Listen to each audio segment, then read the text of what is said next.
Diane Cardoso a grandi à Aglomerado da Serra au Brésil avec ses parents et sa sœur. Dès l'enfance, il a forgé son talent dans une école de danse où il a obtenu une bourse d'études et s'est rapproché de son rêve de danser parmi les meilleurs tout en ignorant les préjugés sociaux. La danse est venue à moi à travers un programme social ici. Ma sœur faisait du ballet classique, alors après mes activités, j'étais assis à la porte de sa classe. J'ai demandé à son enseignante de me faire participer. Elle a demandé l'autorisation à mes parents. C'est comme cela que j'ai commencé à danser.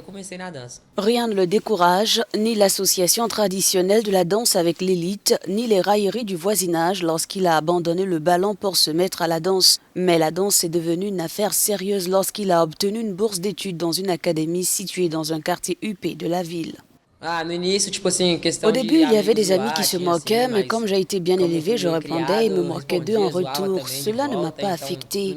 Il ne faut pas se laisser affecter par ce genre de choses. Si vous avez un rêve, vous devez le poursuivre et l'atteindre. C'est aussi une manière de répondre aux moqueries. Après avoir terminé l'école et s'être consacré entièrement à la danse classique, Diane n'avait aucun doute quant à son destin professionnel.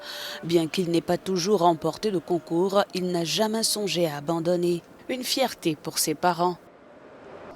Le professeur ne l'a pas vraiment accepté au début, parce qu'il était le seul garçon à l'école de ballet. Mais nous avons décidé d'essayer. J'ai senti qu'il le voulait vraiment. Il s'est joint au projet à l'âge de 5-6 ans et n'a jamais cessé de le faire jusqu'à ce jour. Dans un nouvel environnement, Diane espère continuer à s'améliorer afin de réaliser un autre de ses objectifs, être un bon exemple pour les enfants de la communauté afin qu'ils croient en leurs rêves et les poursuivent.